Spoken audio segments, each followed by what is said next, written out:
Hello friends, स्वागत है आपका हमारे चैनल पर। आज हम आपके लिए दो कहानियां एक साथ लेकर आए हैं। दोस्तों, एक बार की बात है, बीरबल दरबार में मौजूद नहीं थे।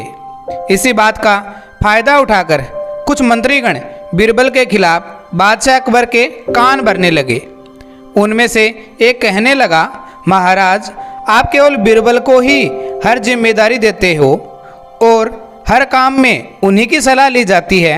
इसका मतलब यह है कि आप हमें अयोग्य समझते हैं, मगर ऐसा नहीं है। हम भी बीरबल जितने ही योग्य हैं। बादशाह को बीरबल बहुत प्रिय थे।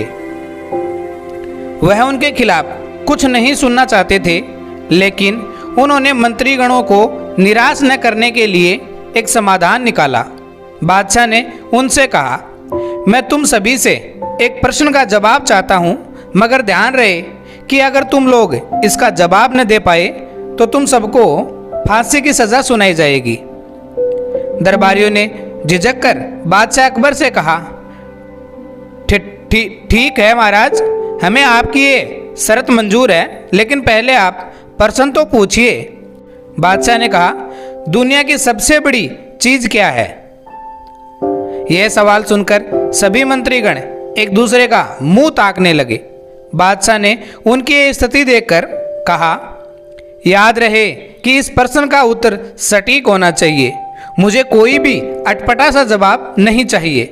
इस पर मंत्रीगणों ने राजा से इस प्रश्न का उत्तर देने के लिए कुछ दिनों की मोहलत मांगी। बादशाह भी इस बात के लिए तैयार हो गए। महल के बाहर निकलकर सभी मंत्रीगण इस प्रश्न का उत्तर ढूंढने लगे। पहले ने कहा कि दुनिया की सबसे बड़ी चीज भगवान है, तो दूसरा कहने लगा कि दुनिया की सबसे बड़ी चीज भूख है। तीसरे ने दोनों के जवाब को नकार दिया और कहा कि भगवान कोई चीज नहीं है और भूख को भी बर्दाश्त किया जा सकता है। इसीलिए बादशाह के प्रश्न का उत्तर इन दोनों में से कोई नहीं है।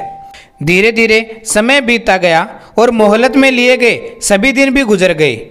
फिर भी बादशाह द्वारा पूछे गए प्रश्न का जवाब न मिलने पर सभी मंत्रीगणों को अपनी जान की फिक्र सताने लगी। कोई अन्य उपाय न मिलने पर वो सभी बीरबल के पास पहुंचे और उन्हें अपनी पूरी कहानी सुनाई। बीरबल पहले से ही इस बात से परिचित थे। उन्होंने उनसे कहा, मैं तुम्हारी जान बचा सकता हूं, लेकिन तुम्हें वही करना होगा जैसा मैं कहूं।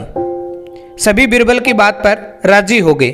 अगले ही दिन बीरबल ने एक पालकी का इंतजाम करवाया।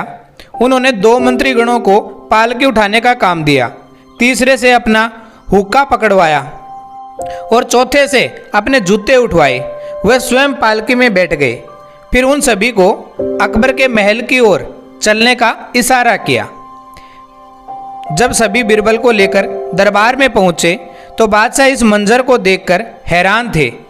इससे पहले कि वो बीरबल से कुछ पूछते, बीरबल खुद ही बादशाह से बोले, महाराज, दुनिया की सबसे बड़ी चीज गरज होती है।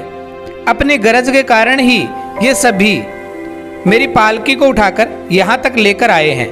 यह सुनकर अकबर मुस्कुराने लगे और सभी मंत्रियों की गर्दन शर्म से झुक गई। दोस्तों, दूसरी कहानी है हरे घोड़े की।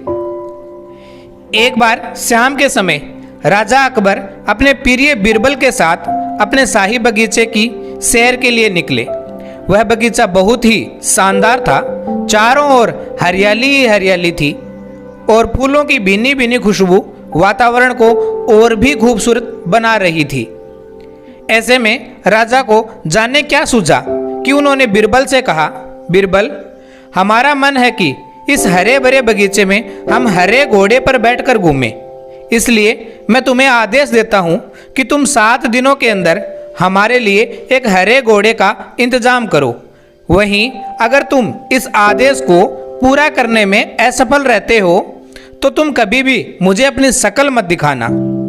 इस बात से बादशाह व बीरबल दोनों वाकिफ थे कि आज तक दुनिया में हरे रंग का घोड़ा नहीं हुआ है। फिर भी राजा चाहते थे कि बीरबल किसी बात में अपनी हार स्वीकार करे। इसी कारण उन्होंने बीरबल को ऐसा आदेश दिया। मगर बीरबल भी बहुत चालाक थे। वो भली भांति जानते थे कि राजा उनसे क्या चाहते हैं, इसलिए वो भी घोड़ा ढूंढने का बहाना बनाकर 7 दिनों तक इधर उधर घूमते रहे। 8वें दिन बीरबल दरबार में राजा के सामने पहुँचे और बोले, महाराज, आपकी आज्ञा के अनुसार मैंने आपके लिए हरे घोड़े का इंतजाम कर लिया है, मगर उसके मालिक की 2 शर्तें हैं। राजा ने उत्सुकता से दोनों शर्तों के बारे में पूछा। तब बीरबल ने जवाब दिया, पहली शर्त यह है कि उस हरे घोड़े को लाने के लिए आपको स्वयं जाना होगा। राजा इस शर्त के लिए तैयार हो गए। फिर उन्होंने दूसरी शर्त के बारे में पूछा। तब बीरबल ने कहा, घोड़े के मालिक की दूसरी शर्त यह है कि आपको घोड़ा ले जाने के लिए सप्ताह के 7 दिनों के अलावा कोई और दिन चुनना होगा।